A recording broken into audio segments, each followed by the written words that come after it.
चट्टान का ये टुकड़ा जल्द ही घाटी में गिर सकता है, लेकिन कब?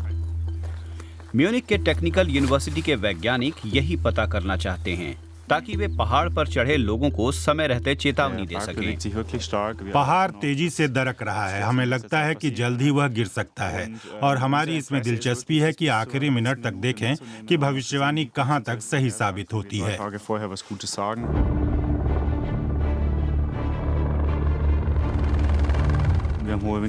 तेज हवा चल रही है, वहां तक जाना कठिन है और सब कुछ थोड़ा खतरनाक भी है।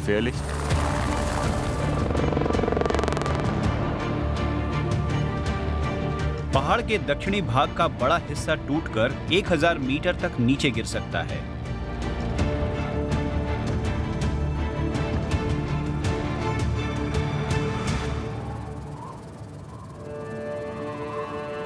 नई दरारें दिखने लगी हैं, कुछ तो 100 मीटर से ज्यादा लंबी हैं। एक बड़ी दरार बढ़ती जा रही है, इतनी बड़ी कि उसमें ट्रैक्टर भी समा जाए। हर दिन वो 0.4 मिलीमीटर की रफ्तार से बढ़ रही है। सुनने में ये कम लगता है, लेकिन एक पहाड़ के लिए बहुत ही बड़ा है।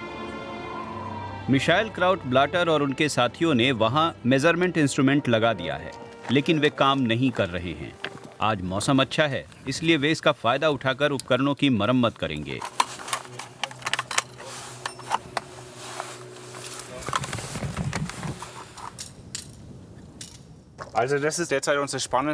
ये इस समय हमारी सबसे रोमांचक दरार है, भले ही वह छोटी हो। इसकी शुरुआत 2014 में हुई। मैं यहाँ से 15 मीटर नीचे तक देख सकता हूँ। यदि आप चट्टान को देखें तो वह 100 मीटर की गहराई तक जाती है। हमने यहाँ सेंसर लगाया था, लेकिन बिजली गिरने से वह खराब हो गया। अब देखना है कि क्या इसे काम के लायक बनाया जा सकता है।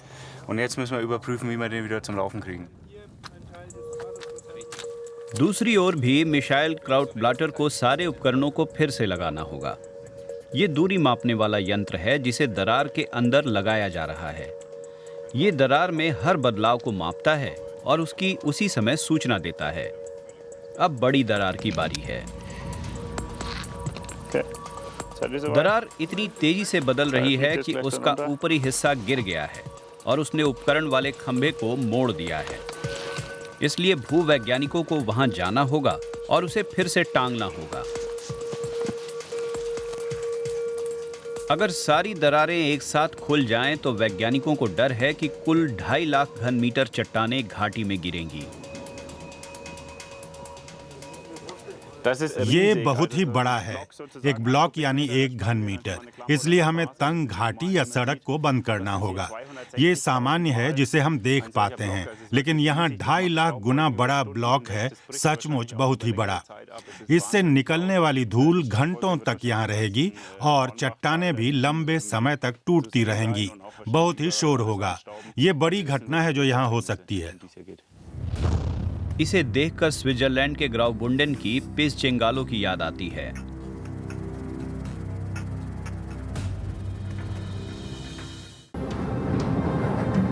वहां कुल मिलाकर 40 लाख घन मीटर चट्टानें गिरी थीं।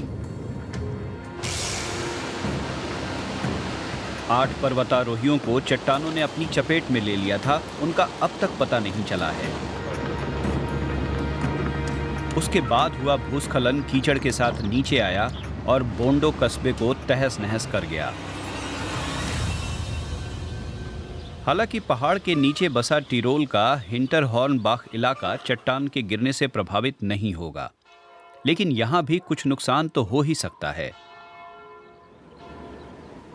यहां के लोगों और पहाड़ों में ट्रेकिंग के लिए आने वाले सैलानियों को समय रहते चेतावनी देने के लिए भूवैज्ञानिक पहाड़ों में हो रहे बदलाव पर लगातार नजर रख रहे हैं। प्लास्टिक की पाइपों में दूरी मापने के यंत्र हैं जो दरारों में बदलाव को रजिस्टर करते हैं। फिर इस डाटा को घाटी में वैज्ञानिकों को ट्रांसमिट कर दिया जाता है। अगर पहाड़ का दक्षिणी हिस्सा गिरता है तो इसका पहाड़ के दूसरे हिस्से में स्थित अलगोय के इलाके पर भी असर होगा। यहाँ कोई रिहायशी इलाका तो नहीं है, लेकिन यहाँ से होकर ट्रेकिंग का एक मशहूर रास्ता गुजरता है। अगर चट्टान वहाँ से एक बारगी तेजी से गिरता है तो यहाँ स्थिति पूरी तरह से बदल जाएगी और फिर और चट्टानों के गिरने की संभावना होगी। इसी समय फ्लोरियान मेडलर और सिमोन गिलिच पहाड़ के ऊपर ड्रोन उड़ा रहे हैं।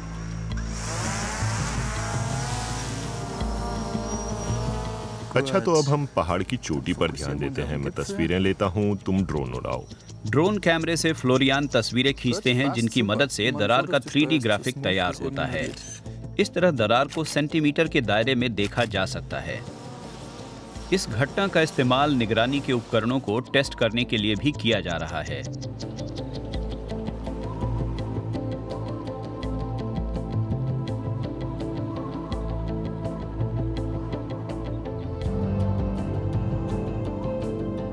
और जहां सबसे बड़ी दरार है, वहां मिशाइल क्राउट-ब्लाटर और उनके साथी अभी भी दूरी मापने वाला उपकरण लगा रहे हैं, लेकिन उन्हें दिक्कत हो रही है। Jawohl. Yes. Oh. Bravo. शाम तक सारे उपकरण लगा दिए गए और उन्हें उम्मीद है कि चट्टान के गिरने से पहले वे घाटी में रहने वाले लोगों और सैलानियों को चेतावनी दे पाएंगे।